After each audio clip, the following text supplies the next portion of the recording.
Olá, pessoal. Aqui eu sou Felipe Rischini, eu sou médico emergencista pela Abramed e eu sou professor aí de vocês no estágio também. Vou fazer um ajuste aqui no microfone. Estou gravando com o microfone para melhorar a qualidade do áudio para vocês. Hoje eu vou gravar uma aula muito prática para vocês, uma aula sobre... Vou pegar água aqui e deixar aqui, que hoje nós vamos longe, hein? É uma aula prática sobre intubação orotraqueal. Eu preciso muito da atenção de vocês aqui, que vocês fiquem focados na aula. Porque é uma aula muito prática, eu vou explicar como que eu faço, o que eu vou pensando para intubar o paciente. Tá certo? Eu vou colocar cada passo aqui, desde os mais básicos até chegar a alguns pontos avançados. Eu vou mostrar aqui para vocês o resumo aqui da minha aula. Basicamente são esses pontos que vamos abordar. E eu vou explicando aqui para vocês, vou digitando aqui conforme eu vou explicando para vocês, tá certo? O estágio de medicina de emergência de vocês, sexto ano da faculdade, 2024. 2024. Pessoal, vocês já tiveram a aula do A, vocês já têm uma ideia de quando tem que intubar o paciente. Eu vou abordar aqui um pouco mais sobre o paciente foi decidido, você acabou de decidir que deve intubar o paciente. A gente vai começar com preparo da equipe. A primeira coisa que você vai fazer, quando você decidiu que você vai intubar o paciente, você não pode esquecer disso, é avisar a equipe. As pessoas precisam saber, elas precisam parar o que estão fazendo, elas precisam se programar para começar os próximos passos. O preparo do material, você vai você vai concordar comigo que o preparo do material você vai depender da sua equipe. Talvez você precise de alguma ajuda, fisioterapeuta, o técnico de enfermagem, de mais alguém.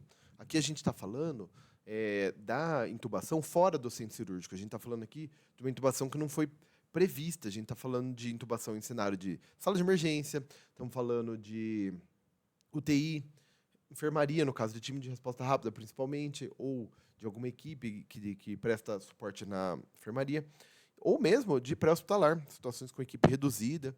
Você vai falar para todo mundo, você toma uma decisão. Pessoal, vamos intubar o paciente. Tá? Você toma essa decisão antes e, assim que toma a decisão, avisa a equipe. Porque, às vezes, você vai pular passos, é importante a equipe saber. E como que você vai, depois que você vai preparar, avisou todo mundo que o paciente vai ser intubado, você começa a distribuir funções. Cada um tem que saber o que vai fazer. Então, quem vai preparar cada material, quem vai puxar as drogas. Eu vou explicando o material, preparo do paciente, intubação. A equipe vai te ajudar no preparo do paciente. Eu vou explicando isso aqui ao longo da aula. Você vai entender tudo certinho, beleza? Além de distribuir funções iniciais, então, alguém vai preparar material, alguém vai preparar medicações. Você também vai explicar para a equipe os planos. Aqui está uma parte muito importante. Planos vai ser em letra maiúscula. Esse ponto 6 aqui da aula, qual que vai ser o plano B, qual que vai ser o plano de resgate, se for necessário. Pode ser que não dê certo, e a equipe precisa saber o que está acontecendo. Cara, aí você fala assim, mas eu entro numa equipe, ali, sei lá, num pré-hospitalar, numa UTI, ou numa sala de emergência, que a equipe já trabalha há anos. Eles vão saber que o resgate é usar o dispositivo bolsa-válvula máscara. Eles vão saber que é AMBU.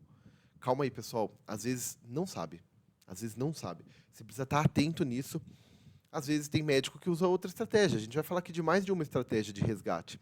Então, às vezes, a equipe está esperando. Você é o líder, você está assumindo a função. Você que tem que explicar aí para a equipe o que você decidiu, tá certo? Então, a gente vai explicar os planos e resgate. Quem que vai ambusar? Distribui as funções, lembra? Você vai distribuir funções. Quem que vai ambusar se precisar? Quem que é a segunda pessoa que vai tentar entubar se não conseguir? Vai ter alguém circulando? Então, assim, o bugie está na mão? Se não tiver, quem que vai buscar? Então, tem gente sobrando ali junto com você? Ou tem poucas pessoas no pré-hospitalar? Você vai ter ali 3 pessoas no máximo, muitas vezes. E aí você vai explicar o que vai fazer cada um. Aqui no preparo da equipe, vai explicar os planos. A gente, na hora de identificar os planos, aqui vocês vão entender melhor o que é essa parte aqui do preparo da equipe. Antes de começar, você vai falar, pessoal, a gente vai fazer da seguinte forma, tudo, cada um vai ter que saber o que está acontecendo e você tem que dominar isso aí. Por isso que eu vou explicar agora um pouquinho mais sobre o preparo de material, galera. No preparo de material, o que vocês acham que precisa para entubar um paciente? Vamos começar do que a gente vai lembrando mais. A minha estratégia principal é ter um checklist. Faça um checklist de via aérea para o seu serviço. Vai aumentar muito a chance de você não esquecer nada. Mas a gente vai montar um checklistzinho aqui agora, pensando nos pontos que são importantes. Vamos lá. Primeiro, no preparo do material. O que você vai precisar? Concorda que laringoscópio? Laringoscópio é mínimo para entubar um paciente. Laringoscópio é um cabo e você vai testar. Aqui no preparo do material, envolve testar tudo que eu vou falar aqui. Tudo tem que estar garantido que está funcionando. No laringoscópio, ele tem que estar com as pilhas, e as pilhas têm que estar funcionando, ele tem que estar fechado, rosqueado. Beleza, como é que você vai testar? Você vai acoplar a ele uma lâmina. Aqui a gente vai colocar um grupo de coisas. Lâmina. Quando você conecta a lâmina do laringoscópio ao laringoscópio, ela tem que acender uma luz forte branca, em geral. Acender uma luz forte branca, seu laringoscópio está pronto para uso. Eu vou recomendar aqui para vocês uma lâmina. Vou recomendar a lâmina 3. A gente tem lâminas de 0 a 5. A lâmina 5 é gigantesca. Em geral, não precisa de tudo isso.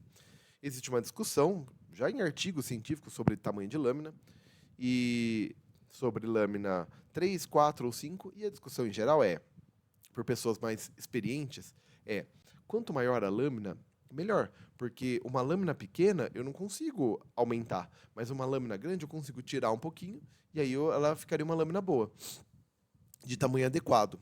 Mas quanto maior a lâmina, mais difícil de manusear ela dentro da boca do paciente sem causar lesão. Então, a 5 realmente é muito grande. Geralmente a dúvida é entre 3 e 4, não se mede lâmina de laringoscópio antes de usar. Porque se você medir a distância que caberia aqui, em geral vai dar 3. Mas em geral também não se mede. Então o que você costuma fazer? Usar a 3, porque ela tem uma mobilidade maior. Ou a 4. Vai na que você está mais acostumado. Eu recomendo a 3, é a que eu mais uso. Teve poucas situações, mas pode acontecer, de você precisar ter uma segunda lâmina. E aí, o que você vai fazer nessa situação? Você vai deixar ela pronta. A lâmina 4 fica pronta. Com alguém para buscar.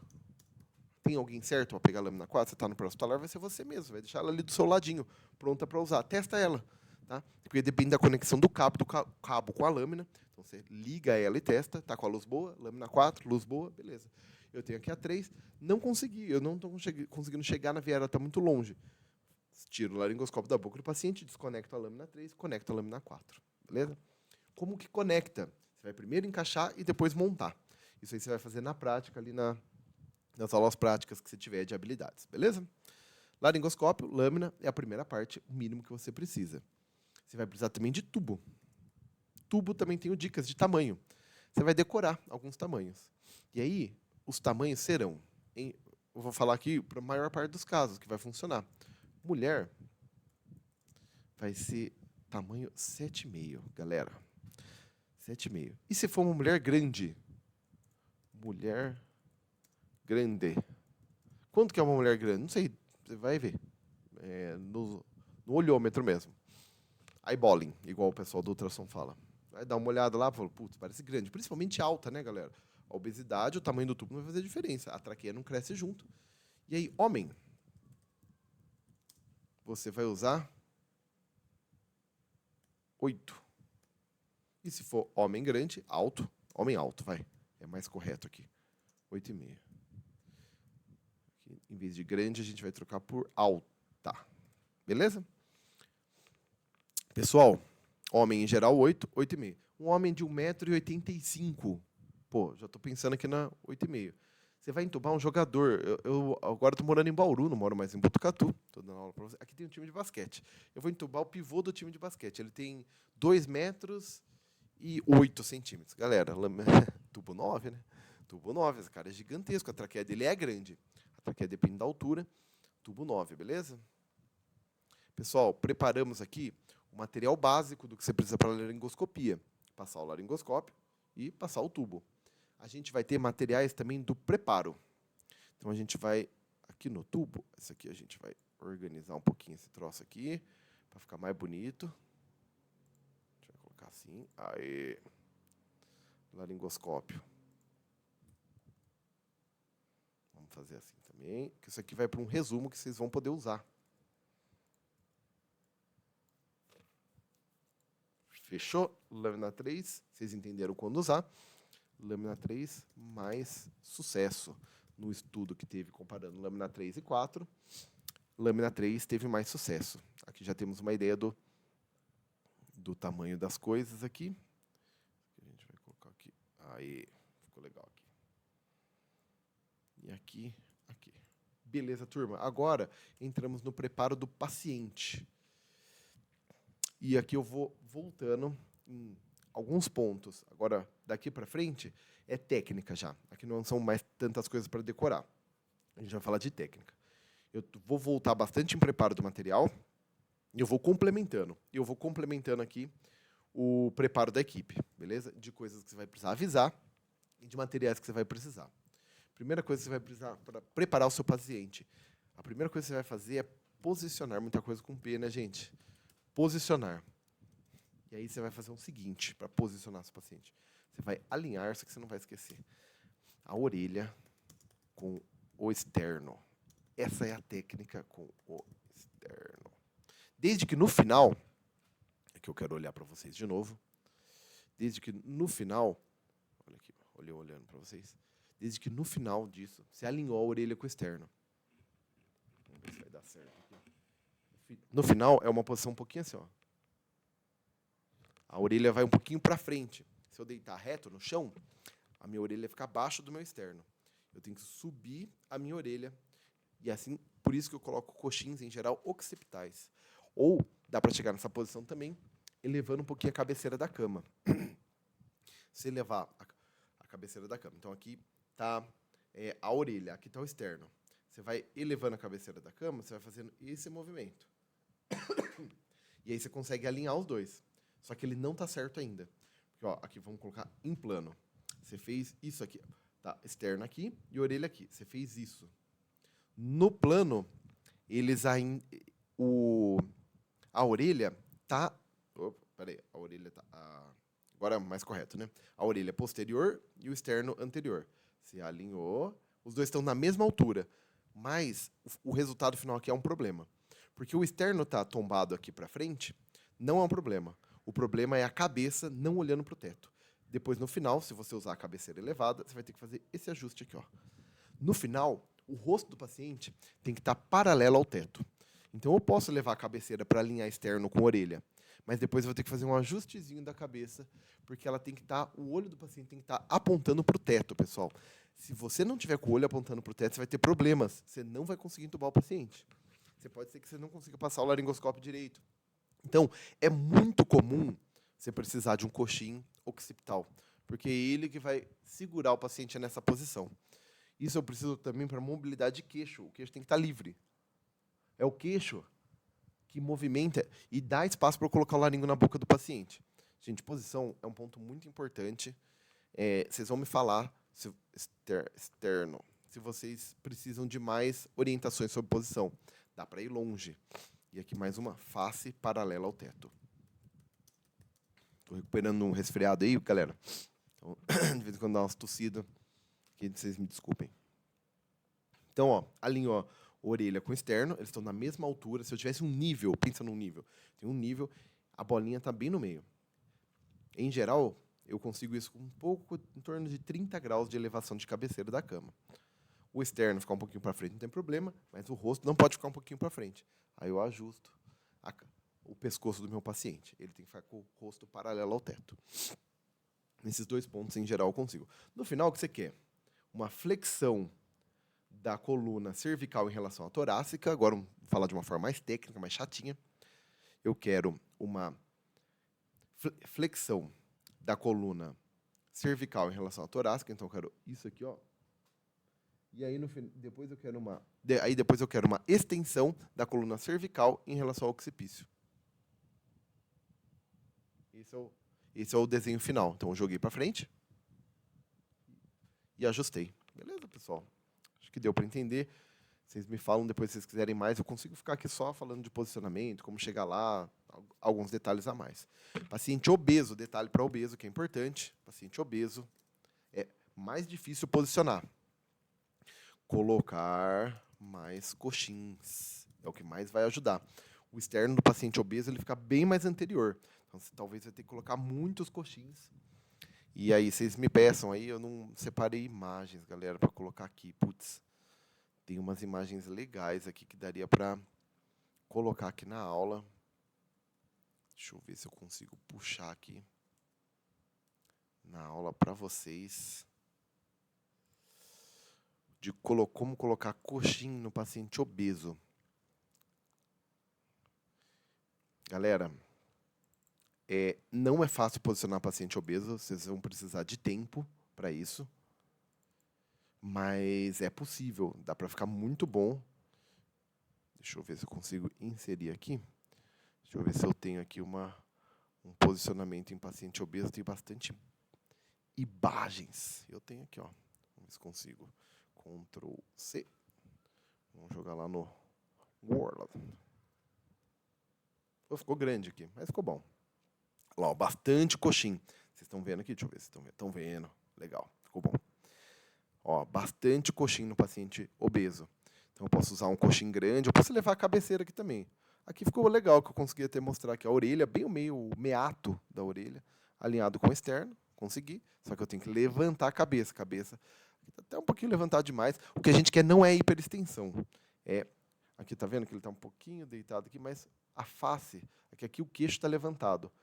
Mas a face do paciente está paralela ao teto, é isso que a gente espera, é isso que a gente precisa. Pessoal, além de posicionar... Desculpa aqui, ó. Posicionar é o começo, mas tem mais coisas para preparar o nosso paciente para intubação. A gente vai começar posicionando, mas a gente segue. Vamos seguir. A gente vai preparar o nosso paciente para uma situação de apneia, que a gente vai colocar ele. E para isso a gente vai pré-oxigenar. Pré-oxigenar. Isso aqui é um ponto-chave do sucesso da intubação na emergência, galera. Isso aqui é muito importante. O que significa pré-oxigenar? É bem simples. É dar FiO2, que vocês sabem muito bem o que é. FiO2 é fração inspirada de oxigênio, que do ar é 21%. De 100% para o meu paciente durante, pelo menos, 3 minutos ininterruptos. Seu paciente fica 3 minutos recebendo oxigênio. Eu posso dar isso com pressão ou sem.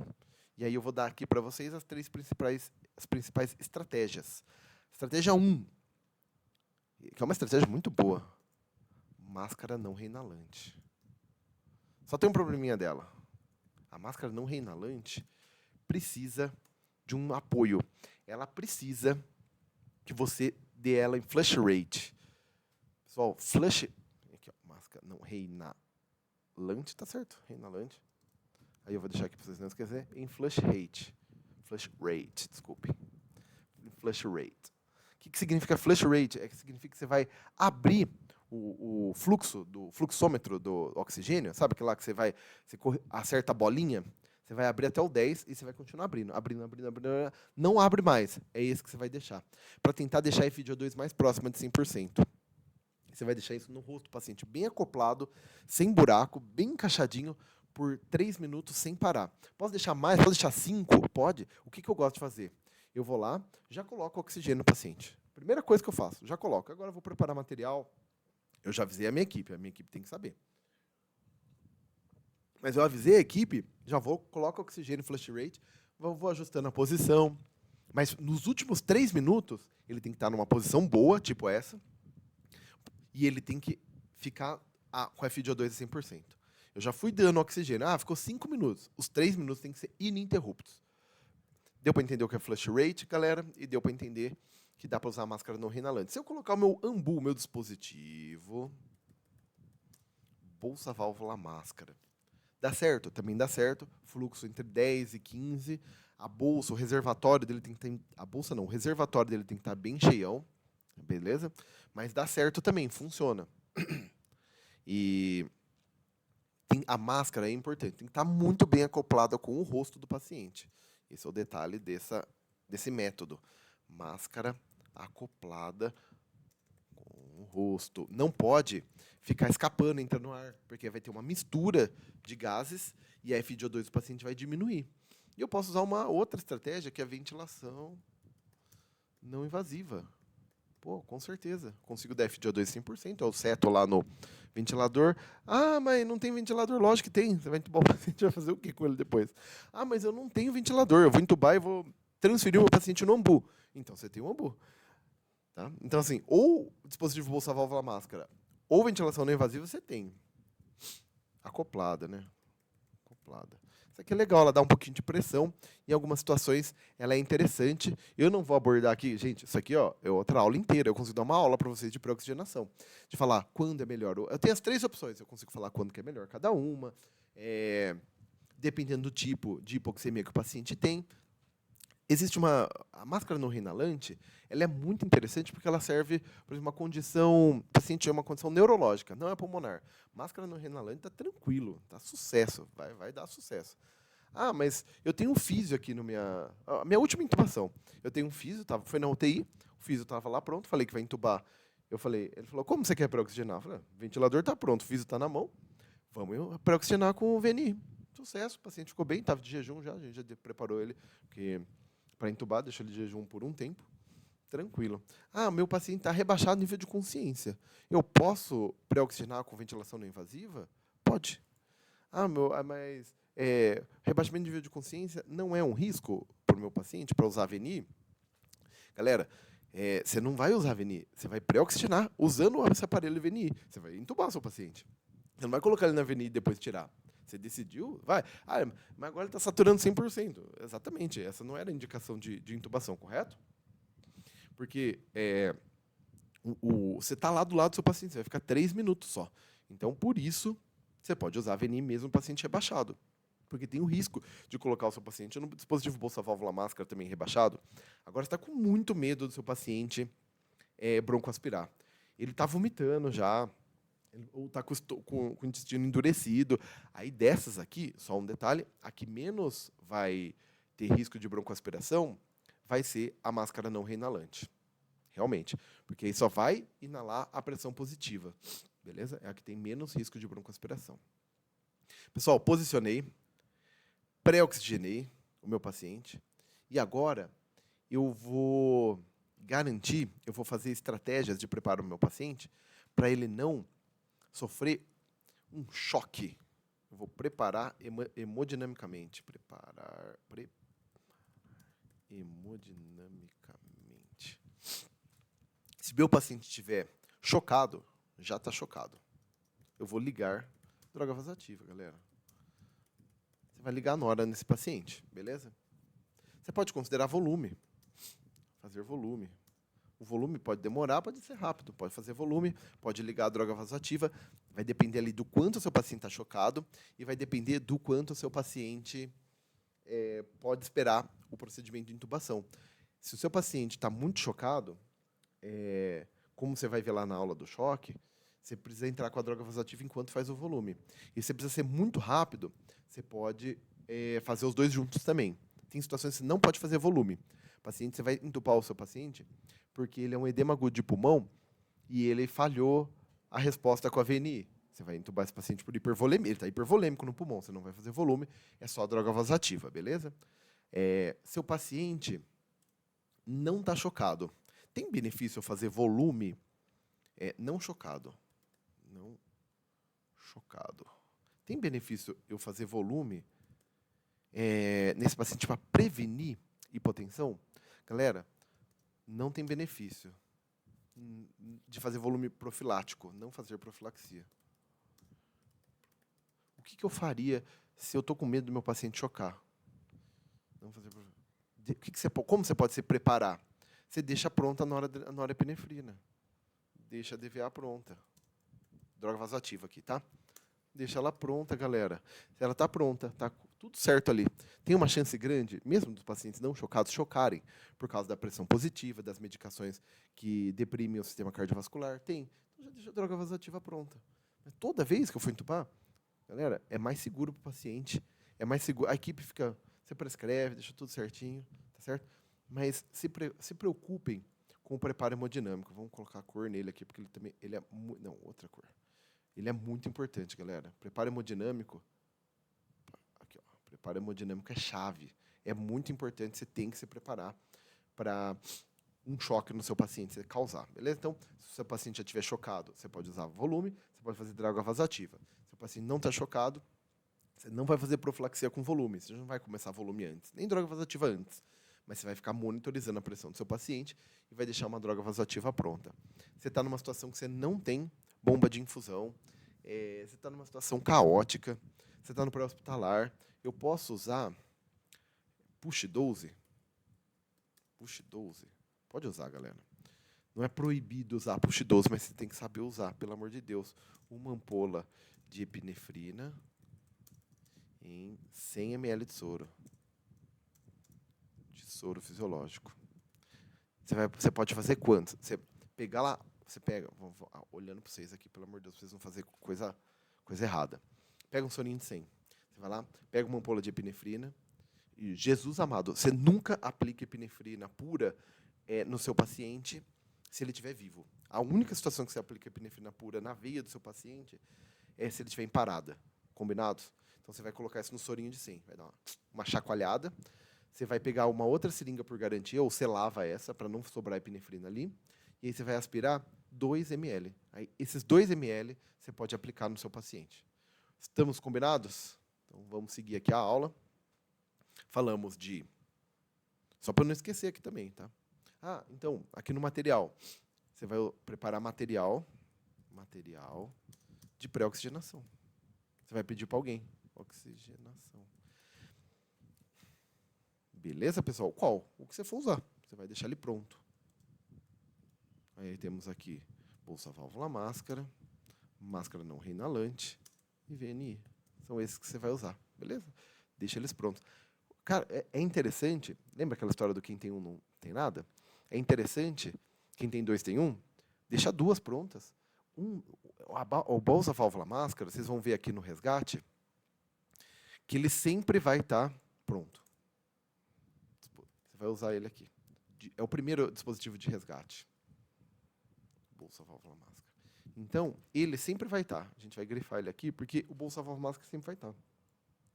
Porque ele é dispositivo de resgate. Então, ele sempre vai estar. E aí você pode usar, ter mais um pronto, se por acaso der problema. Se o seu dispositivo bolsa válvula máscara não estiver bom, você não vai começar a intubação. Você vai ter muitos problemas. Você vai ter que ter um plano B para o seu dispositivo. Beleza, turma? Material de pré-oxigenação. Material de posicionamento precisa ter coxins. Sabe o que é o coxim? Coxim é coxins. Coxim é lençol. Você não vai comprar coxim, lençol. Lençol. É assim que escreve lençol? É. Coxim é lençol dobrado, galera. Você não vai comprar coxim lá na cirúrgica. Você vai pedir um monte de lençol lá e você vai usar. Beleza? Desculpa. Não. E material, drogas vasoativas. Vasoativas e soro fisiológico ou ringer lactato. Material de resgate hemodinâmico. Ou de preparo do paciente, depende de como ele está. Beleza? É muito comum na emergência a gente entubar paciente chocado, né? Choque séptico, foco pulmonar. Muito comum você precisar entubar esse paciente e ele não está bem hemodinamicamente. Pessoal, preparamos, nosso paciente não está mais chocado.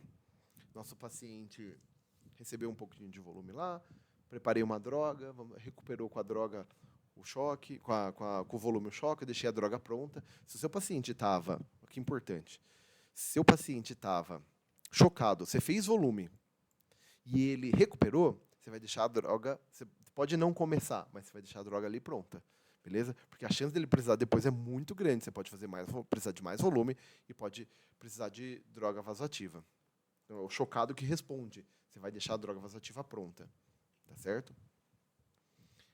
Posso entrar para intubação sem deixar a droga vasoativa pronta? Eu não recomendo. Sempre que possível, deixe pronto. O que é deixar pronto? É deixar a droga vasoativa na bombinha já lá pronta. Beleza? Você fazer a diluição e preparar a bomba.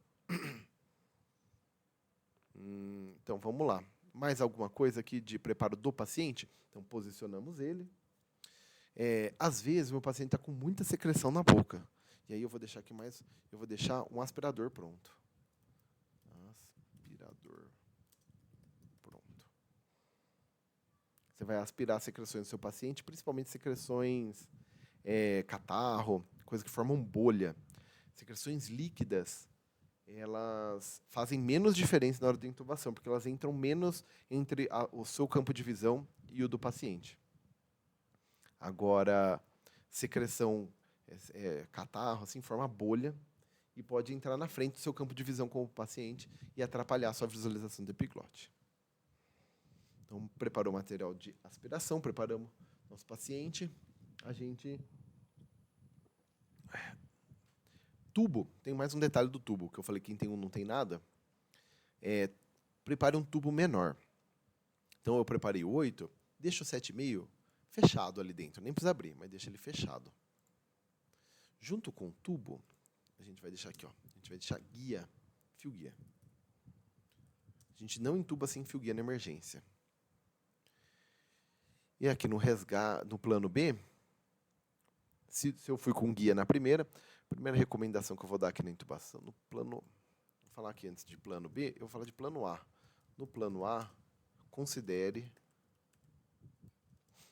ir com bugie. Eu adoro bugie, eu tenho aula de bugie lá no YouTube. Considera já ir com bugie na primeira, galera. Dá certo. Funciona, é melhor. Você não vai perder uma tentativa. Ah, não consegui. Agora eu saio, ventilo, pego o bugie, você já vai com o bugie na primeira. E você fala assim, ah, mas eu acho que tá fácil essa via aérea, esse laringoscópio, realmente tá fácil, tá lá com o bugie na mão, já abriu. Pô, valeu a pena ter aberto e ter usado o bugie só para... Vale, galera, porque na hora que você tiver uma via aérea difícil, que você precisar do bugie, você precisa ser fera com o bugie. E se você não treinou na via aérea fácil, na via aérea difícil você também não vai conseguir. Recentemente eu intubei um paciente com Cormac 3. Eu só via epiglote, tinha bigode, o meu campo de visão era pequeno, eu laringoscopei. Na hora que eu ia passar o bugie, sumiu o meu campo de visão, eu não via nada, porque ele entra na frente, o campo de visão era muito pequeno, mas eu sabia usar o bugie, eu sabia checar o bugie. Na hora que eu passei o bugie, eu sabia que estava lá na via aérea, porque eu sentia anel traqueal. Não vou aprofundar em bugie aqui hoje, mas eu sabia que o bugie estava lá. Puxa vida, cara, como isso me ajudou. Porque eu não conseguia ver passar. Então, assim, um Cormac 3, cara, é fera. É difícil, tem que ser fera com o bugie. Então, você pode considerar no plano A. Ó, plano A, considere já ir de bugie. Mas se você for com fio guia, não tiver bugie disponível, ou não tiver muito bugie, você vai com fio guia em formato de taco de hóquei, tá? É o único detalhe aqui do guia. Cadê? Fio guia, taco de hóquei. Taco de hóquei é um ângulo na ponta. Logo antes do balonete, de aproximadamente 30 graus. 35 ali, menos de 45 graus, pouco menos de 45 graus. 35 a 40. Você sabe ali mais ou menos quanto é 45, aqui é 90. 45 é no meio, um pouquinho menos. Beleza? Galera, acho que preparamos material, preparamos nosso paciente, nossa equipe está pronta. A gente discutiu aqui nos planos de distribuir funções, as pessoas já sabem quem vai laringoscopar primeiro, laringoscopar segundo, quem vai medir pressão, quem vai fazer as medicações, já está tudo meio certo. Você pode também separar alguém para te dar o tubo na mão. É legal, na hora que você laringoscopa, você não tirar o olho e pedir o tubo na mão. Nessa hora, é interessante que alguém dê o tubo na sua mão. Passou o tubo, você vai tirar o laringoscópio, vai tirar o fio guia. É legal ter alguém pronto, galera, para insuflar o cuff. Alguém que já está com a seringuinha na mão. Ó, você ganha espaço. E é interessante, ganha tempo. E é legal que a mesma pessoa que insuflou o cuff não seja a mesma pessoa que vai conectar, porque você consegue fazer as duas coisas ao mesmo tempo. Conectar o tubo no equipamento de ventilação, seja dispositivo bolsa-válvula máscara, ou seja, da ventilação mecânica. Esse ganho de tempo, você diminui a apneia do seu paciente, que a gente sabe que o tempo de apneia do paciente é o grande fator decisivo ali para aumentar o risco de PCR, para aumentar o risco de hipoxemia grave. Beleza? Acho que é isso. Vocês compreendem. Seguimos, então. Aqui, então, distribuir funções. em cada etapa. Principalmente aqui, no preparo de material, cada um prepara o seu que for usar, no preparo do paciente e na intubação em si. Beleza, galerinha. Top, tá ficando bom, hein? Nosso materialzinho aqui. Agora a gente vai falar um pouquinho de técnica de intubação e um pouco de estratégia. Eu vou inverter a ordem aqui, eu vou falar primeiro de estratégia e eu vou falar de algumas drogas. Estratégia do inglês strategy. Estratégia. Galera, de estratégia, a gente vai falar aqui principalmente de sequência rápida de intubação, sequência prolongada de intubação. Não vai dar tempo de falar mais. Se vocês quiserem mais aula de algum detalhe disso aqui, eu vou dar depois. Sequência rápida de intubação. O que é rápido? Sedação. Você vai fazer o sedativo e, em seguida, você vê, ó, aplicou o sedativo, tira a seringa, pega a seringa do bloqueador neuromuscular, aplica. Tira o bloqueador neuromuscular, flush. Flush de soro fisiológico. Empurra essas duas drogas. Você vai contar no relógio o tempo de ação, conta no relógio e vai começar. Beleza? Conta no relógio. Deu o tempo? Laringoscopia. Esse é o passo a passo da sequência rápida de intubação. Só para vocês entenderem a diferença para a prolongada. Você vai começar na prolongada, inicia ketamina. Galera, só tem descrição de sequência prolongada com ketamina. Depois da ketamina, você pré-oxigena seu paciente. Ó, botamos uma parte do preparo aqui no meio da estratégia. Pré-oxigena. Depois que você pré-oxigenou bem o seu paciente, você vai lá e bloqueia. Mais flush. Com flush de soro.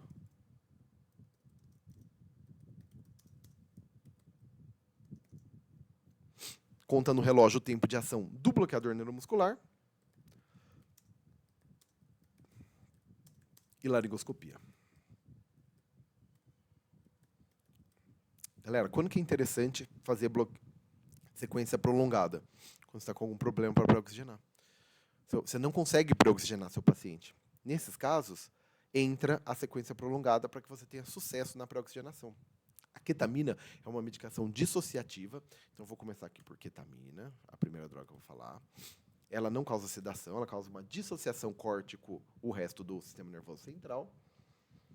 E ela, não, portanto, né, como você desconecta o córtex do restante do sistema nervoso central, respiração está no restante do sistema nervoso central, está no tronco. Então, o paciente continua respirando. Ela não causa apneia. Então, nesse período aqui, você não tem apneia. Não causa apneia, é até errado escrever. Porque, assim, o melhor... Ela pode causar apneia. O melhor era, assim, explicar assim que dá para usar ketamina sem perder drive. Dá para usar sem perder drive. Como? Que é importante. Aplicação lenta. Lembra da sequência prolongada. É uma sequência lenta. É devagar. Você vai fazendo devagarinho. Dá para fazer até... Você vai aspirar a dose total, a dose. Vocês acham isso aqui em qualquer lugar. Eu sempre uso 2. Você vai ver lá de 1 a 2. Eu sempre aspiro no mínimo 2. Eu gosto de aspirar um pouquinho mais do 2 miligrama por quilo. Em geral, a apresentação dela é de 50 miligramas por ml. Aí você faz a continha lá, usa o aplicativo, usa uma tabelinha, faz a conta. Seu paciente tem 70 quilos. Ele vai precisar de 140. Desculpa, 70 quilos, 140. 2 miligramas por quilo. Eu tenho ali, ó, 50 miligramas por ml. O que eu faço? Eu puxo um pouquinho mais, puxo 3 ml. Eu estou falando de sequência prolongada primeiro. A sequência rápida, nessa questão de drogas, é até um pouco mais fácil. Eu aspiro lá 150. Eu puxei um pouquinho mais do que 2 miligramas por quilo. Tranquilo. Como que eu vou fazer? Nessa hora, eu vou titulando.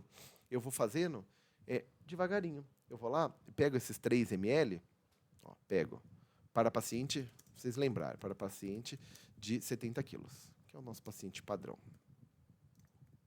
Vai dar 140 miligramas. E como que eu faço? Passo a passo. Aspiro 3 ml, que vai dar 150 miligramas. Diluo em 7 ml de soro fisiológico. Galera, ketamina nem tem dose máxima, mas pouco me importa. Eu posso ir lá e fazer de 2 em 2 ml. Eu vou vendo a resposta do paciente. Eu fiz 2 ml, ela tem uma dose baixa que vai ser analgésica. Então, comecei a fazer, o paciente começa a dar uma relaxada, começa a se sentir bem. Se eu fizer um pouquinho mais, vai entrar numa dose, que é a dose recreativa, que chama. O paciente pode ter alucinação. Nessa hora, tem paciente que vai ficar mais calmo, tem paciente... Pô, imagina a situação. Seu paciente está lá vivendo uma situação de medo, ele acha que pode morrer. Você falou para ele que ele vai ser entubado, não sabe se vai acordar. Ele está numa situação, ele está preocupado. Então, talvez ele entre numa bad trip ali, ele vai ficar meio zoado, ele vai começar a ficar ansioso. O que você faz? Aplica mais um pouquinho, devagar. Vai passar, ele vai dissociar. Ele dissociou, você já consegue pré-oxigenar bem. Ele vai continuar respirando com drive. E a ketamina tem até um efeito broncodilatador. Se ele tiver algum grau de broncoconstrição, vai melhorar nessa hora da aplicação. Beleza? Ela é uma medicação que tem um efeito cardiodepressor leve. Eu coloquei 2 ml, isso aqui é sugestão minha, não existe isso aqui. Isso aqui eu que faço assim, beleza? É uma sugestão para paciente... Ih, aqui não ficou legal. Uma sugestão para paciente... Para um paciente de 70 quilos. Beleza, turma? Uma sugestão. Eu faria assim. Eu faço assim, né? Costuma dar certo. Mas lembrando que pode dar o problema, ele pode dar uma agitada, que você faz mais 2 ml. Ainda está agitado, mais 2 ml. Dissociou, sucesso. E aí eu posso, em seguida, ou fazer, aí eu pré-oxigeno bem meu paciente, deixo pelo menos 3 minutos na FiO2 100%, e aí eu posso ou terminar de fazer as doses de 2 mg por quilo, ou já fazer o bloqueador neuromuscular, se o paciente já está... Eu posso terminar de fazer aquela ampola lá, a sedação vai ficar mais prolongada, e eu faço o bloqueador neuromuscular. Bloqueador neuromuscular ficou fácil, galera. Vou escrever aqui, bloqueador neuromuscular. A dose dos dois é a mesma, a gente tem basicamente 2 para usar. A succinilcolina, succinamidônio, o nome dela, succinamidônio, é o jeito que você vai encontrar na farmácia aí do seu hospital. E o rocurônio. Dá para dar uma aula dos dois também, né? Chato isso aí, tudo dá para dar uma aula aqui. Mas, enfim, eles têm pontos em comum. Eles são bons. Eles têm a dose dos dois é de 1,5 mg por quilo. É a mesma dose. Miligrama por quilo. O succinamidônio é um pouquinho mais chatinho, porque ele pode vir diluído ou não. Pode vir o pó liofilizado, você tem que reconstituir. Você vai ver quanto que tem ali. Ah, tem 100 mg ali. Eu reconstituo em 10 ml. Se eu calculei e deu 100 mg para fazer, eu faço tudo. Ah, tem 500 mg. Eu vou usar 150. Eu reconstituo para 10, 500 mg em 10, ficou uma solução de 50 mg por ml. Eu faço 3 ml. Beleza? É tranquilo. Quando você precisa reconstituir, você escolhe a concentração, a apresentação. É sempre 100 mg ou 5 mg, ou 500 mg. O rocurônio, ele é uma ampolinha pequena, ele é mais chatinho nisso, porque geralmente precisa de mais de uma ampola. Ele é uma ampolinha pequena só de 5 ml, e ele tem uma concentração de 10 mg por ml. Então você só tem 50 mg numa ampola. Então quase sempre você vai precisar de pelo menos 2, muito comum precisar de 3. E ele fica em geladeira, tá? Ele pode ficar até 24 horas, se não me engano, fora de geladeira. Mas aí tem que pedir lá. Esses são os 2 bloqueadores neuromusculares. Contraindicação do rocurônio. Alergia a rocurônio, geralmente não descobre que isso existe. Então é mais tranquilo. Eu vou colocar aqui também para frente. Contraindicação do succinamidônio, da succinilcolina. Aí tem uns probleminha aqui. E a primeira coisa que eu vou falar, dá para eu aprofundar um pouquinho nisso. Mas o que eu quero falar de contraindicação? Indicação, succinilcolina. Eu só queria dar uma palavrinha rápida com você aqui agora, succinilcolina. Galera, contraindicação é diferente de efeito adverso. conceitos aí de farmacologia aqui na aula de intubação. Efeito adverso é uma coisa que acontece ou não quando você faz a aplicação da dose. E existe um efeito adverso do succinilcolina, da succinilcolina, que é um aumento de até meio mEq por litro de potássio no meu paciente. Isso é perigoso? Em geral, não. Agora, imagine que seu paciente está internado com uma hipercalemia e na hora que você está lá manejando essa hipercalemia, e aí na hora que o paciente ficou ruim, a hipercalemia piorou, e aí você decidiu que você vai intubar o seu paciente. Na hora que você olha, o QRS está largado com uma onda T apiculada. É a hora de fazer succinilcolina, galera? Vai subir, vai meio mEq. Não é hora. Não é hora. Essa hora está errada. Porque você conhece o efeito adverso da sua medicação e ela vai aumentar um pouquinho, 0,5, esse potássio. E nesses casos, está errado, é contraindicado. Num paciente com hipercalemia, com alteração no eletrocardiograma, está errado fazer succinilcolina. Esse é um ponto. Agora, existem outras contraindicações formais.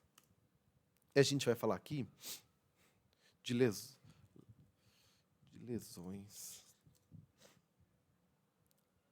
que causam paralisia.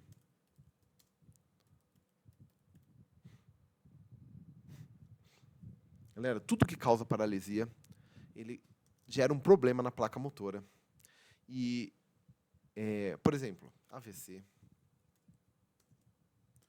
aqui, Guillain-Barré,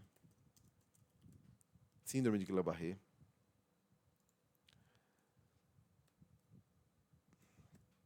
AVC extenso, Guillain-Barré, paralisia traumática. O paciente teve uma lesão na medula. Lesão medular, ficou paralítico. Esses pacientes não podem receber succinilcolina, porque ele tem um problema na placa motora, ela fica hiperestimulada. Ela responde exageradamente... eu não botei aqui para vocês verem, estou escrevendo aqui. Ela responde exageradamente ao estímulo de acetilcolina. E ela responde também exageradamente ao estímulo de succinilcolina. E nesses pacientes, não é que o potássio ele sobe meio mEq, é que ele causa parada no seu paciente, independente do potássio prévio. Independente. Meu paciente estava com hipocalemia. Eu posso fazer succinilcolina? Ele teve um AVC extenso há mais de 72 horas. Tudo isso aqui tem que ter pelo menos duração de pelo menos 72 horas. Isso aqui, independente do potássio. Meu paciente está com 3,2, eu estou repondo o potássio. Será que não seria até bom fazer uma succinilcolina? É AVC com mais de 72 horas? Seu paciente vai morrer disso. Beleza? Ele vai morrer de hipercalemia. Porque isso aqui aumenta tem aumentos relatados de até 15 mEq por litro. Isso aqui é muito complicado, tá? Não dá para fazer uma dose tão alta, responder a uma dose tão alta assim de succinilcolina. Por causa do potássio. Não dá para responder a uma hipercalemia tão intensa. Tá? O seu paciente vai parar e aí você vai começar... Se complicou. Guillain-Barré tem acento. Beleza, pessoal? Acho que é isso. Deu para entender até aqui. A contraindicação. Agora, a sequência rápida, ela é mais tranquila. Eu já expliquei como é que faz. Você vai fazer uma em sequência da outra. Você já pré-oxigenou seu paciente. Então, você pode usar, aqui a gente ganhou mais uma medicação, pode usar o etomidato a 0,3 miligramas por quilo. Você vai fazer o etomidato, em seguida, bloqueador neuromuscular. Pode usar ketamina? Pode. Ketamina, em seguida, bloqueador neuromuscular. Os dois, mesma coisa, faz do mesmo jeito, contando o relógio. Deu o tempo de ação da medicação, manda ver na laringoscopia. Beleza? Agora um pouco de técnica, galera. Técnica, eu não vou escrever tanto, mas você vai... Vou fazer um passo a passo aqui. Primeira coisa que você vai fazer. Você vai abrir a boca do paciente e passar o laringo pela língua. Passar o laringo pela língua. Beleza, galera? Isso aqui não exige força. Você só vai passando pela língua. Jogando-a para a esquerda. Por que sempre para a esquerda? Porque a canaleta que você usa Para entubar o paciente, a lâmina do laringoscópio tem a canaleta à direita. Então, você joga a língua para a esquerda para ela não cair no seu espaço, no lugar que você vai entubar o paciente. Então, você vai passar o laringo pela língua, vai jogando ela para a esquerda. E, no final, não é para a ponta do laringoscópio tá apontando para a esquerda. Você foi jogando para a esquerda e a ponta do laringoscópio, olha aqui para mim, a ponta do laringoscópio está apontando para o pé do paciente. Eu não posso fazendo isso, ficou torto. Não, ponta do laringoscópio apontando para o pé do meu paciente. Meu laringoscópio está reto. Se ele ficar torto, isso vai atrapalhar a minha laringoscopia. Beleza? Essa é uma dica valiosa, hein? Então, você vai passar o laringo... escrevi no lugar errado aqui. Você vai passar o laringo jogando a língua para a esquerda. Depois, você vai introduzindo o laringoscópio. Só um minuto, galera. Próximo passo é achar a epiglote, galera. Esse aqui, você vai começar a fazer o movimento que você vai fazer para laringoscopar o seu paciente. Você vai pegar, segurando na base do cabo do laringoscópio, uma força para cima e para frente. E aí você vai vendo o que está acontecendo lá dentro. Faz a força e vê. Você está vendo língua ainda? Introduz um pouquinho mais e faz de novo a força. Só um minuto, vocês. E faz de novo a força. Agora, eu não estou vendo a epiglote, mas também não estou vendo a língua. Deve estar no esôfago. Estou vendo um buraco lá. Você sai um pouquinho. Você tira um pouquinho o laringoscópio. Pingou a epiglote lá na frente. Força para frente. A epiglote caída. Gente, isso aqui é tudo força pequena, viu? É pouquinho, um pouquinho de força para frente. A epiglote tende a levantar. Costuma dar certo, é bem interessante. Vamos lá. Achou ali a corda vocal. Conseguiu ver a corda vocal. Então, depois que você passou a língua, força para cima e para frente. Viu o epiglote? Viu o epiglote? Força para frente. Beleza? Estamos combinado. Viu corda vocal? Você não tira o olho, pede o tubo. Você vai passar o tubo ou o bugie, depende do que você está usando. Passou o bugie, você fica lá laringoscopando enquanto passa o tubo. Passou, viu corda vocal, pediu o tubo com guia, você vai passar o guia usando... Espera, desculpa, minha filha está aqui. Você vai segurar o tubo, você vai... em vez de colocar ele aqui no seu campo de visão, você vem com ele de lado aqui. Com ele de lado, vai te ganhar espaço, tá? Isso aqui eu consigo explicar muito melhor na aula de habilidade. Então, vocês vão ter aula de habilidade que vai ajudar. E a gente vai encaminhando aqui para alguns detalhes aqui para o finalzinho. Pessoal, resgate. Não consegui entubar. Eu vou pegar o dispositivo, vou usar a válvula máscara e vou ventilar o meu paciente. Independente da saturação, porque lembra que você vê saturação, mas você não vê CO2. Você não está monitorizando CO2 contínuo. Meu paciente está saturando 100%, mas eu estou aqui há 1 minuto tentando entubar e não estou conseguindo. Para, ventila o seu paciente, tira CO2, coloca o seu oxigênio para dentro. Se ele estiver saturando abaixo de 93%, já começa a se preparar para ventilar. E aí, pensa no como mudar a estratégia. Outro ponto, outra estratégia possível de resgate é usar uma máscara laríngea ou outro dispositivo. Máscara laríngea. Ou você pode usar um tubo laríngeo, algum dispositivo extraglótico, beleza? O que você faz? Encaixa, acopla o dispositivo bolsa-válvula máscara ou a máscara laríngea e começa a ventilar o seu paciente.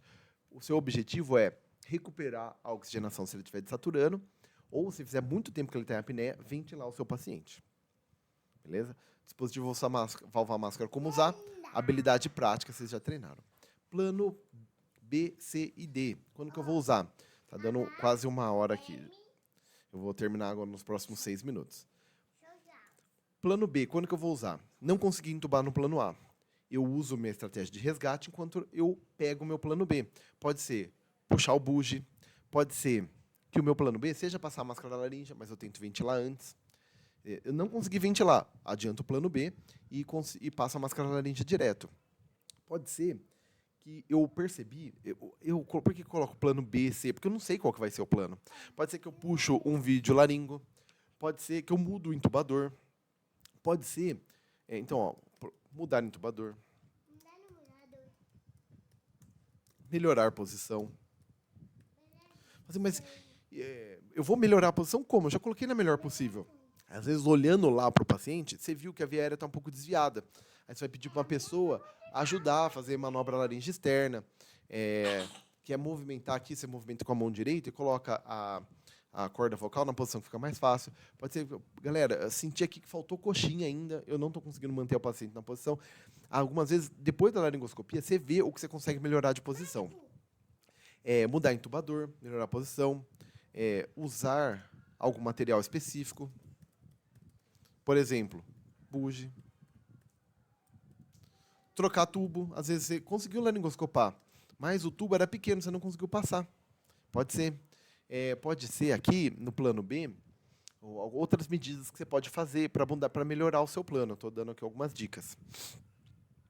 Você pode trocar o material, às vezes ele parou de funcionar na hora que você ia usar. Você pode usar outros recursos. E aí entram outras estratégias, alguns planos mais complexos. Por exemplo, fazer uma tireoidostomia. Quando que eu vou fazer uma crico? Na primeira, eu laringoscopei. Meu paciente está com a corda vocal fechada. Ou eu não consegui ver corda vocal, nada de corda vocal. Tentei passar o bugie e não passou. E o meu paciente veio por anafilaxia. Galera, fechou essa via aérea. Não tem outro caminho. Você vai por baixo, você vai para crico. Beleza? Eu não vou abordar crico aqui, mas eu vou só deixar aqui uma dica, que ele é mais fácil de fazer do que de indicar. Com certeza. A grande dificuldade da crico é falar assim, não, é agora que eu vou fazer a crico. Sem dúvida, o procedimento é mais fácil que a laringoscopia e intubação. Então, o plano B, o C aqui, pode ser pequenos ajustes. É legal você pensar nesses planos antes de fazer a primeira tentativa. Para a equipe estar sabendo. Voltamos aqui, no preparo da equipe. Planos. Eles têm que saber qual que vai ser o plano e qual que vai ser o resgate. O mínimo que você puder falar no momento que você estiver lá na laringoscopia é melhor. Pessoal, essa é a aula de hoje. Eu consigo aprofundar aqui em alguns detalhes disso aqui, vocês me falam o que precisa mais. A gente chegou aqui a 57 minutos. Espero que vocês aproveitem. Eu vou deixar esse resumo disponível em PDF. O Soccer começou a bater demais aqui também. Kevin, fala tchau, Ceci. Fala tchau, pessoal, aqui, ó. Fala tchau. Fala tchau, fala tchau. Eu preciso ainda ir. Tá bom, ela quer gravar agora a aula dela. Tchau, pessoal, até a próxima.